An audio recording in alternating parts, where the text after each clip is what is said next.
Good morning, you cracking humans. So I promised the second part of the Melbourne to Warrnambool vlog. I did a part one of, which way does it come up? It comes up either there or there, you'll see a little eye. But that's part one. This is part two. Now this is just a snippet of people like, for example, Joel Pearson. He's won the race twice. You'd think he knows a lot about the race. So we get some insight from Joel. Monique is organising the women for the event. So she has sort of drummed together all the ladies, and I think we've got 13 starters tomorrow. So the race is tomorrow. It's an iconic Australian race. It's 270 kilometres, so it's a long day on the bike. Very flat. A lot of crosswinds. It's going to be very windy tomorrow. So let's get some insight from these people. Amy, I've got Amy Bradley on the phone. So she's raced it. She raced it last year and crashed out. And let's listen to what they have to say. And hopefully you guys learn something. Anyway, people actually doing the event tomorrow, you might learn something from this video. I hope you enjoyed.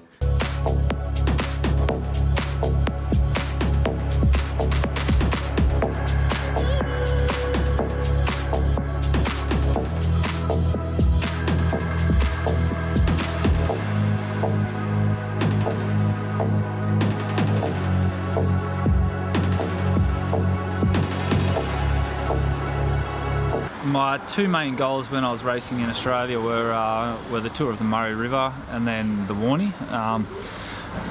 Usually, you know, I race the Sun Tour, which you know, is an international race and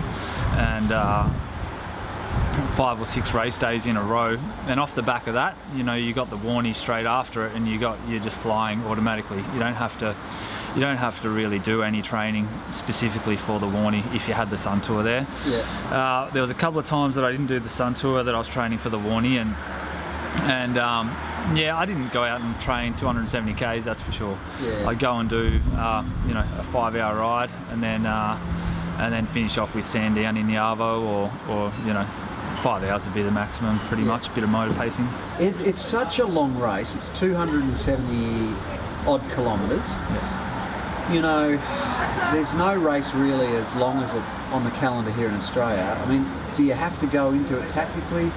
What goes through your head on race day? On race day, pretty much, it's so frantic at the start. So, you know, like you get all your stuff ready in the morning, get on your bike, start racing, and the main thing is just not to panic. You just got to, you know, you ride position in that group so you don't get caught behind crashes. But even if it does split in the crosswinds, you don't stress. You just stay in your group, and as long as you're not in a back group, the race generally all comes back together at some point in the race. So yeah, my biggest goal in the morning was yeah, just not to stress and make sure you keep eating early. Yeah. I think the big issue is probably the amount of riders that try and do the event just to complete it as more of a Grand Fondo type approach, and I think that's good. I think that's very positive. It shows people see it as a big challenge that it is. Yep. But you know, it's not the yesteryear, it's the modern times, and I think probably a Grand Fondo type event to run separate to the race itself could be really quite an interesting development. So you've won it twice. That's pretty amazing. It's pretty amazing because it's a very hard race to win, isn't it? Yeah, it's a lot of variables go into it. I don't think it's the hardest race in Australia to win. Probably give the graft and that mantle. But yeah, it's comes down to, I suppose, endurance and then just tactics as well. You know, like the first time I won it, I got away in the break, which was you know, some would have said that, you know, wasn't the strongest man on the day that won the race, but then I come out and won it 2 years later solo, which was which is a statement. Yeah, not so much a statement, but just a reassurance that I can win that bike race pretty much. So yeah. Well, I mean, there's not many people that have won it twice. No. You know, is there anyone? Yeah, there's a handful. No one has ever won it back to back in its history. So I was pretty disappointed not to be able to do that in 2012. But yeah, there's only 3 people I think that have ever won it 3 times. Yeah. Last year we had 19 starters, but Warny, there's 2 schools of thought on the Warny. If you're a professional full-time rider, it's something that you might think about 7 weeks out. Yep. Your team director says, you're racing the Warny, get some extra Ks in the legs during the week. But for a female who's not racing professionally and is holding a full-time job, you need to seriously think about your preparation from the start of the year. So people, just like the men, plan their whole year around prepping for the Warny. And this year we've had unseasonable weather that's impacted a lot of preparation, so we've had a high number of withdrawals for the men and the women, and I think that was a contributing factor for a few women to pull out. And when you have a small base to start with, that shrinks your number quite significantly. So you can drop maybe 1 or 2 riders, but unfortunately we ended up having, I think, 8 riders pull out. Yeah. And that meant we were down to 3. So that's problematic, and puts high risk on the women's component. So I felt there was a need to put a call out. Yeah. Certainly not ideal. You can't ask people with such short notice to throw their hat in the ring, but I asked women who I thought were capable of being able to step up, and thankfully a few of them did step up. So we've gone from 3 women to how many? 12? To 12. Yeah. That's amazing. Yeah. Why the sudden surge? Why did they all put their hands in the air and say, let's do this? What? And I mean, it's a big race to do that. You need a good long prep. Yeah, you do. How did this happen? I think you need a good convincing email. You're pretty proud of that, aren't you? Well, Are you proud of it? I'm not proud I had to send it. I don't think it's ideal to really ask women to take on such a big event with such short notice. It's not unfair to ask anyone, men either. So I'm certainly not proud of the circumstances, but I'm really proud that that so many women stuck their hand up and felt brave enough to take it on. I think there may be some women who are sort of realising that I do a little bit behind the scenes to help women cycling, and I think some of them are sort of sticking their hat in to help me out a little bit as well, which is nice. But unfortunately, I also think of the bigger picture on can we sustain a good number in the Warny each year for women. Yeah. And I don't have good answers on that, and I think we need to think about that and a long-term strategy on how do we make sure that we always have a strong women's component. Yeah. Don't ride outside of your limits too early. If you try and go hard and stay with that A-grade bunch for too long, then you're going to put yourself in a huge huge deficit that you're probably not going to be able to get back later in the day. You're going to hurt muscles that that are going to then get more aggravated as the day goes on, and you'll end up with a sore back and whatever else. So just ride within yourself early. Yeah. It's a pretty unique race because you've got the women and you've got the NRS guys and you've got the age, the A, B, C and D grade riders all taking off together. What are your thoughts? I mean, you did the race last year. How would you sum up the race in what you did? Hectic is one word. Yep. There's 300 people all trying to stay at the front and not get crashes or not be involved in crashes, and I think there's a vast spread of ability and skill that's involved in being a part of the race. So that makes it difficult as well, because there's people who are in D grade who are trying to race against people who are basically professional riders, or at least just trying to cling on to, and that's when mistakes happen, and that's when you have incidents because people are riding beyond their abilities, and it makes it a fairly dangerous situation, I guess you can say. So how could you fix that? How could we correct that? I don't think everybody should race in all as one. You think it should be different groups? Yeah. You were saying the other day that there's a government grant for women to be riding this, and if we have no one rocking up, then obviously there's a chance we could lose it. What's the story behind that? The Melbourne and Warrnambool is a 121-year-old race. It's iconic on the Australian cycling calendar, and it means a lot to many people. And for that reason, the state government recognises it as a significant sporting event, and they provide a grant to help support the event running. In the last 2 years, the state government has really moved to addressing inequality in how they fund projects. And so they are moving to a system where they are only providing grant funding and supporting events where there is equality. So the grant funding for the Melbourne to Warrnambool is subject to ensuring that there is a women's component as well as a men's component. If you extend on that, there's a link between supporting the women's component and supporting the future of the whole event, because without that state government funding, there's risk to the survival of the event. So it's really important for everyone to consider how we can all contribute to getting more women into the Warny and helping them succeed along the way. I think every man and his dog should be able to race the Warny. Personally, you know, aside from the sketchiness in the first hour, I think the format is fantastic. A lot of people are saying that, you know, that it should be separate grades. However, I just really struggle to see how that would work, unless the number of riders increased exponentially, and you know, each grade had enough people to form, you know, their own big bunch, which would then work. But yeah, I think you know, like it is sketchy at the start, but that's the Warny.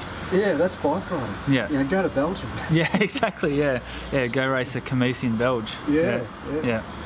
So what about a handicap race? Is that something that you guys would be interested in?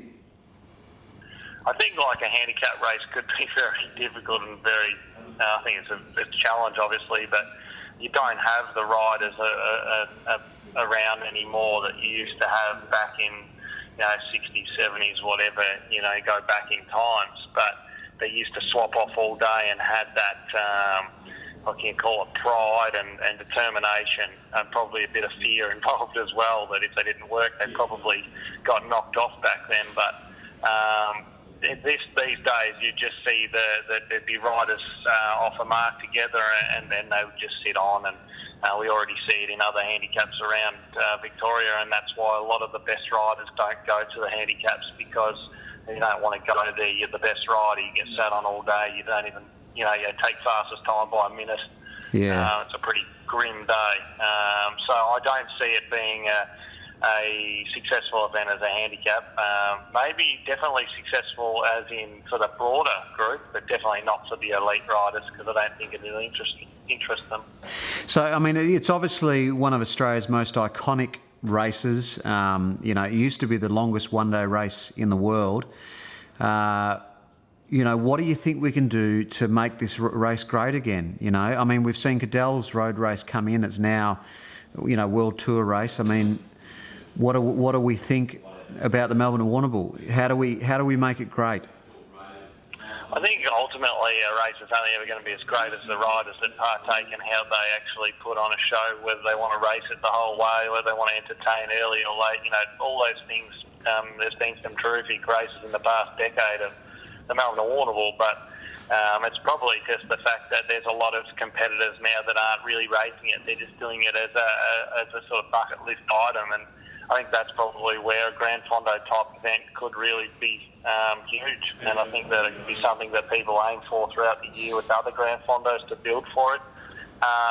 Potentially run it down Great Ocean Road. I think Dave McKenzie's mentioned that in the past. I think he's got some really good views on how to make the event not only viable but very exciting and attractive to media and sponsors, etc. I think everyone's got a few ideas, but I just think that sort of making it so that people feel like they shouldn't partake is not the way to approach it. That I think everyone's got a right. You know, they pay their fee to go on the road for the day, but definitely something that's a bit more sportive for those that's what they're looking for. And I think there's a lot of people that are doing the event that are looking for that. Yeah. So, and I mean, do you think down the Great Ocean Road is a good option for this race? Oh, I think it'd be amazing.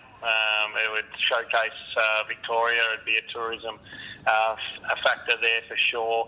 But it'd also make it a very tough, gruelling race, which I'm sure the riders of yesteryear and those that probably support the race in an organisational sense would see that as a gritty, tough race. And I think that's probably the main thing, that even if it changes direction, which it has over the years, it's changed route, as long as it stays that gruelling event where the winner is really a true deserver of the result, that's what they really want. They don't want what we've seen the last years, which is just big bunch kicks all the time and people holding hands for half the day. They want a gruelling, tough race, and I think Great Ocean Road would give that. I think the break's trying to establish itself. There's a few people in there, well, I've done that a few times.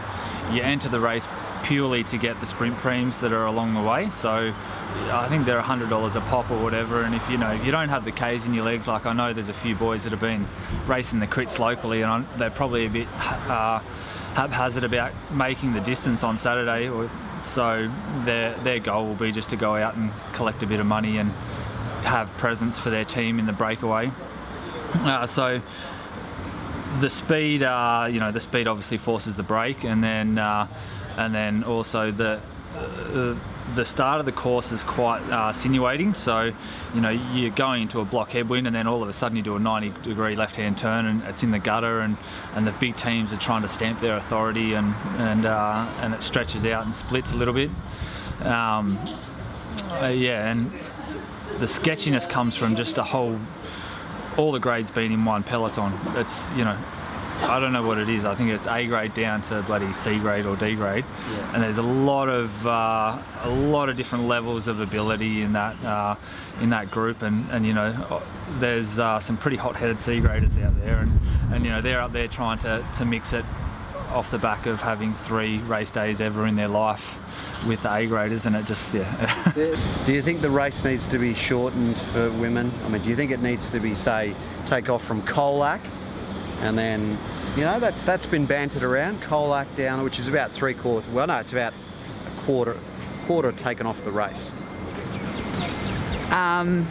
What do you think? Does it need to be shortened, or does it just need to stay the same length? We surveyed all the women who competed last year and asked them that exact same question: should the race be shorter? And overwhelmingly their response was no, and the reason was because it wouldn't be the Melbourne or Warrnambool. Okay. You sign up for the Melbourne or Warrnambool because it's an unusual, iconic event with enormous distance and challenges that are completely unusual for world cycling, for men and women, in that they race alongside each other. It's an awesome experience, and I think that's why women sign up for it. There's always a lot of fear of the unknown, and I think that's the main reason why more women don't sign up. Yeah, okay. If there's 300 people and they manage to hang on to the front riders, or even the second group or something, and they're going to cross the line first, they're winning, but someone else gets caught out by bad luck because of another grade's someone from another grade has caused them to crash or get dropped off the back. And I know positioning is a part of racing, but it just becomes a lot more complicated when you've got so many grades competing for their own titles within one race. Yeah. So if you were talking to the custodians of the race, the organisers of the race, what would your suggestions be? It's a really tough, I don't know, I haven't really tried to give it too much thought since my fateful day almost 12 months ago. In terms of the race, something needs to change. The NRS riders don't like having all the other grades in there. I can pretty much say that for certain because I have quite a few friends who are NRS riders. It's unsafe for them because they have these people that they see as lacking the skills to be there, fighting for wheels where they shouldn't be. Maybe it goes back to being a handicap race. That used to be, handicaps are, Australia's one of the only countries that do handicaps the way we do, and it used to be a great race then, because then you've obviously got the slower riders getting set off earlier, and it becomes a chase, and everybody has to work, and it becomes a really fair race. So I don't know, maybe that's the way. Maybe they just don't run the other grades for the full distance. Like, you know, men and women combined don't necessarily have to race the whole distance. Maybe they cut it down to a 200-kilometre race so that they can fit in with the road closures and that sort of thing. Yeah. I'm not sure, but I think something has to change. Yeah. Yeah. Water or electrolytes? I always went electrolytes. We used a brand that didn't have sugar in it, so your insulin wouldn't spike all day, and that was probably the only drink that I would have all season where, you know, you didn't get, because if you try and have electrolytes all day, then, you know, I'm sure you know what it's like. You just get so clogged up, and your stomach rejects it after a little while. And it gets to the point where you're just really desperate for that water. But if you have something that doesn't have sugar in it, but it's still got those sodium and whatnot, then that's my tip. Yeah. Okay. Yeah. Is there a joke? Not in the morning. No. Not in the morning? Nah. Everyone wants it too bad, and I don't know. Previously, when it was a handicap, potentially there might have been. What is a joke? What is a joke? Well, a joke's just a little agreement between the riders, you know. So I don't think that really happens that much these days in national level riding. If you know, say it was a scratch bunch back in the day, and everyone's swapping off all day, and there's obviously one dominant rider.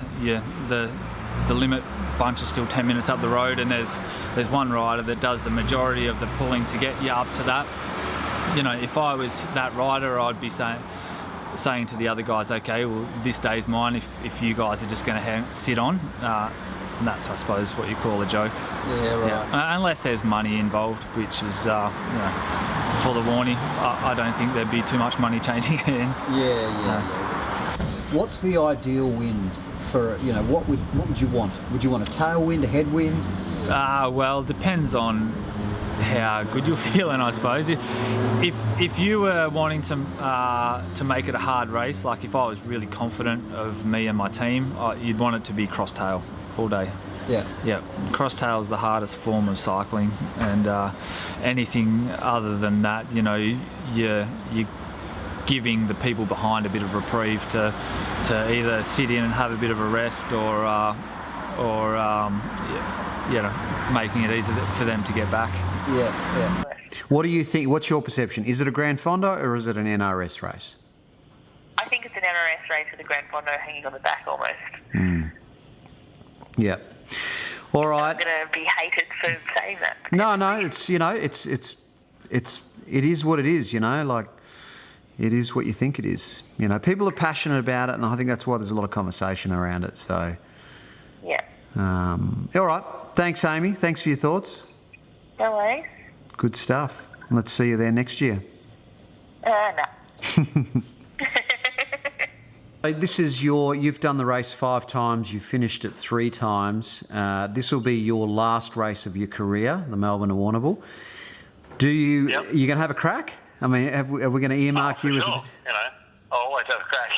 But they'll be here at Tour of Tas first, and we just got to get the result here as a team first. And I think I'll actually probably use this as a build for the event as well. So this is all part of the plan for that final race. But the Melbourne Warrnambool is an extremely difficult event to win, and I don't even know how to win it yet because I haven't done it.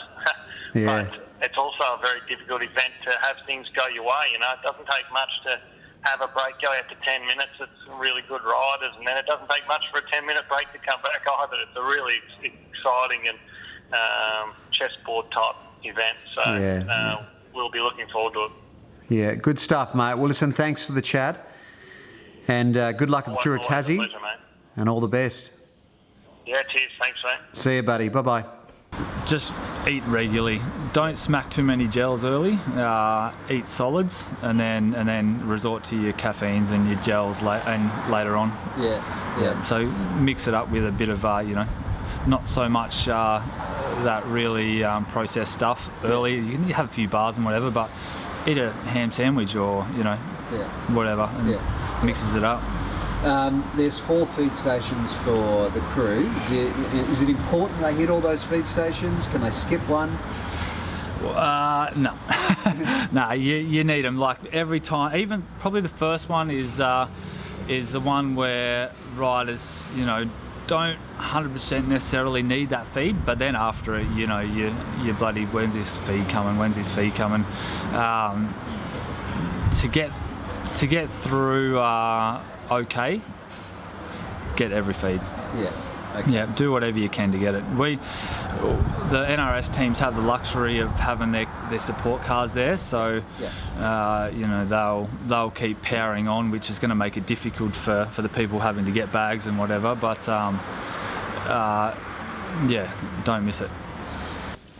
All right, I'm here with Dan Wilkins, and we're talking about, what's your opinion on the Warny, bro? You're a Melbourneite. I love the Warny. Talk to me about it. Talk to me. I think it's a really good race. I think it's just everyone's in their cycling lull is my thing. That's the only reason this year isn't sold out. I just think that 2016 is a year of, I don't know, I can't remember like a wetter winter. Yeah. I don't know. Like I remember colder, but maybe not wetter. And I do think, and I don't think I'm speaking out of turn, without tugging, like I've done 2. And You've done 2 Warnies? Yeah. I didn't know that. Yeah, and they're the 2 old medals that look like the Brownlow. And they look like a classic race. The new medals, and CV don't have any control over this before everyone goes crazy in the comments. The new medal looks cheap. I don't think it looks like a classic medal. Whether you're doing it to win the race or you're doing it to complete it, it's irrelevant. But I think the medal is so important, and it's important in any sport because it gives you something tangible that, like, this is what I've done. No one can take it away. No one can lie. No one can say I've done the Warny and then not got a medal unless they've deliberately chosen to not get one or whatever they've forgotten or something. I think things like the little things like the medal, it's such a tiny thing. It's such a classic thing that it just shouldn't be changed. And I think I know for a fact that turned off, I could name like 4 or 5 people that medal design, the new one, that it did turn off. Yeah, people doing it. And it's so, like, I know you can sit there and go, it's so fickle and so, it's just a medal. But that's important. Like, that's important to people. It was important to me. All right, that is the end of the vlog for today, you cracking humans. It's very bright out there right now. That's why I'm squinting. It's a beautiful day outside. But the Melbourne Warrnambool is tomorrow. I just need to itch my, I just gotta itch my chin. Yeah. It's, yeah, so I've just had watermelon. That's why I've got a watermelon everywhere. Anyway, the Melbourne Warrnambool is tomorrow. I hope you guys enjoy it. We're going to be tweeting from it, and the V2 crew will be live streaming on Periscope and so on and so forth. So I hope you enjoyed that vlog today. I know it was a long one. I know we sort of chopped and changed and sort of jumped around from here to there, but it is what it is. And I'll see you. So tomorrow's vlog will be sort of a bit of a filler vlog. You'll see tomorrow. And then on Sunday, we'll have the Melbourne Warrnambool vlog. So anyway, see you then.